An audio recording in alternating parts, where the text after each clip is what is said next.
சுவாமி விவேகானந்தர் விரிவான வாழ்க்கை வரலாறு.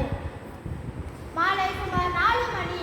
இளஞ்சூடான பாலும் தண்ணீரும் சாப்பிட்டார். பிறகு பிரேமானந்தருடன் சுமார் 1 மைல் தூரம் வேலூர் கடை தெரு இருந்த திசையில் நடந்தார்.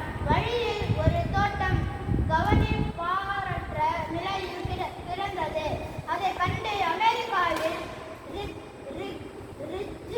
மேனரில் உள்ள தோட்டம் எவ்வளவு தூய்மையாக அழகாக பராமரிக்கப்படுகிறது என்பதை கூறினார். எந்திரங்கள் அதிகம் இருப்பதால் ஆட்கள் அதிகம் தேவையில்லை என்பதை எடுத்து காட்டினார். பின்னர் வேத கல்லூரி ஒன்று நிறுவ வேண்டும் என்ற தமது திட்டத்தை கூறினார். அப்போது பிரேமானந்தர் வேதங்களை படிப்பதால் என்ன நன்மை என்று கேட்டார். மூட நம்பிக்கைகள் ஒழியும் என்று பதிலளித்தார் சுவாமிஜி. வேதங்கள் பற்றிய நூல்களை வாங்குவதற்காக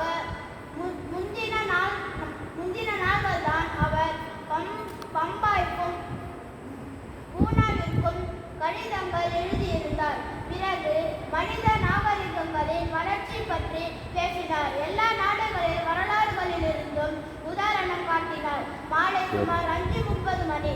இருவரும் மனத்திற்கு திரும்பினர். பின்னர் சுவாமிஜி ஐரோப்பிய நாகரிகம் பற்றி பேசினார். அந்த நேரத்தில் மாலை ஆரத்திக்கான மணி அடித்தது. பிரேமானந்தர் பூஜை செய்வதற்காக சென்றார். சுவாமிஜி சிறிது நேரம் ஈஸ்வர சந்திரருடன் பேசிக் கொண்டிருந்தார். கிழக்கு வங்காளத்திலிருந்து வந்திருந்த வீரேந்திரன் என்ற இளைஞர் அப்போது சுவாமிஜிக்கு சேவைகள் செய்து வந்தார். அவரிடம் சுவாமிஜி, இன்று என் உடம்பு மிகவும் லேசாக இருக்கிறது. இன்று நான் நன்றாக இருக்கிறேன் என்று கூறினார். நேராக மாடியில் தமது அறைக்கு சென்ற அவர் தமது ஜபமாலையை கொண்டு வெளியில் அமர்ந்து தியானம் செய்யுமாறு கூறிவிட்டு தாமும் தியானத்தில் அமர்ந்தார். வழக்கத்திற்கு மாறாக அன்று அவர் வடமேற்கு நோக்கி அமர்ந்தார். சுமார் 6:30 மணி. சீடரை கூப்பிட்டு உஷ்ணமாக இருப்பதாகவும் அறையின் ஜன்னல்கள் கதவுகள் அனைத்தையும் திறந்து விடுமாறு கூறினார். அப்போது அவரது கையில் ஜபமாலை இருந்தது. பிறகு அவர் தமது தலையில் சற்று விசிறுமாறு கூறினார். சிறிது நேரம் வீசியதும் போதும், இனி வீச தேவை. கால்களை பிடித்து கொண்டிருக்கும் போது சுவாமிஜி லேசாக தூங்கியது போல் தோன்றியது. சுவாமிஜி இடது பக்கமாக படுத்திருந்தார். நேரம் கழிந்தது. ஒரே முறை திரும்பி வலது பக்கமாக படுத்தார். திடீரென்று அவரது கைகள் ஒரு முறை நடுங்கின. கனவு கண்ட குழந்தை மெல்லிய குரலில் அழுவது போல் சுவாமிஜியிடமிருந்து ஒரு சத்தம் எழுந்தது. சிறிது நேரத்தில் ஆழ்ந்த மூச்சு உள்ளிழுத்தார். அவரது தலையணையில் துவண்டது. மீண்டும் ஒரு முறை அதே போல் ஆழ்ந்த மூச்சை இழுத்தார். பிறகு எல்லாம் நிசப்தம். மணி சுமார் 9. சுவாமிஜி சமாதியில் ஆனந்தாக நினைத்தார் வீரேந்திரர். இருப்பினும் சற்றே கவலையுடன் கீழே ஓடி அத்வைதானந்தரை அழைத்து வந்தார். அந்த வேளையில் இரவு உணவிற்காக மணி அடித்தது. அனைவரும் வந்து சுவாமிஜியை பார்த்தனர்.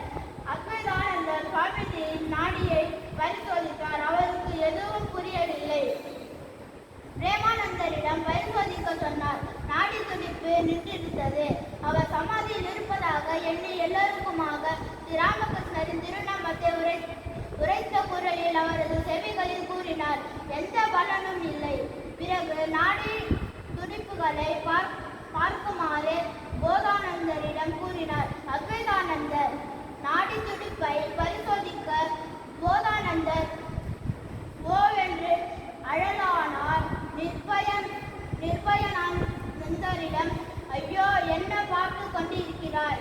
ஓ, சென்று டாக்டர் மகேந்திரன் அழைத்து வா என்று கூறினார்.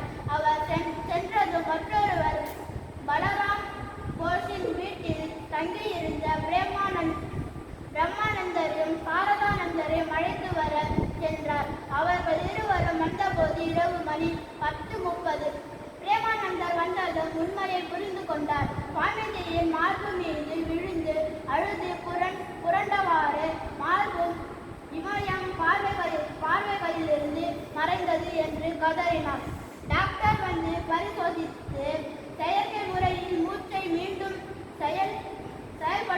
செயல்படுத்துவதற்கான முயற்சிகளில் ஈடுபட்டார். எந்த பயனும் இல்லை. சுவாமிஜி மறைந்து விட்டார் என்பதை அவர் தெரிவித்தார். அப்போது நள்ளிரவு 12 மணி. டாக்டர் மகேந்திரநாத் சுவாமிஜியின் மரணத்திற்கு காரணம் மாரடைப்பு என்றார். மறுநாள் காலையில் வந்த டாக்டர் பிபின் சந்திர கோஸ் அவர் மூளையில் இரத்தப்பெருக்கு காரணமாக இறந்ததாக கூறினார். அவரது நாசி துவாரங்களிலும் வாயிலும் சற்றே ரத்தம் கசிந்தது.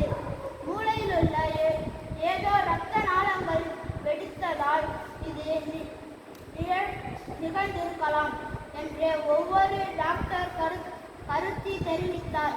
இவை பௌத்திக காரணங்கள். உண்மையில் அவர் தமது மரணத்தை தாமே தேர்ந்தெடுத்தார்.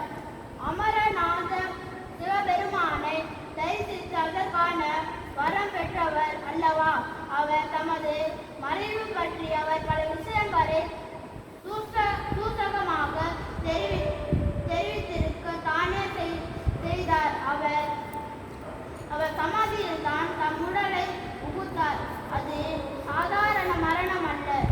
உணர்வு பூர்வமாக அவர் உடம்பிலிருந்து வெளியே சென்றார் என்று எழுதினார் துரியானந்தர்.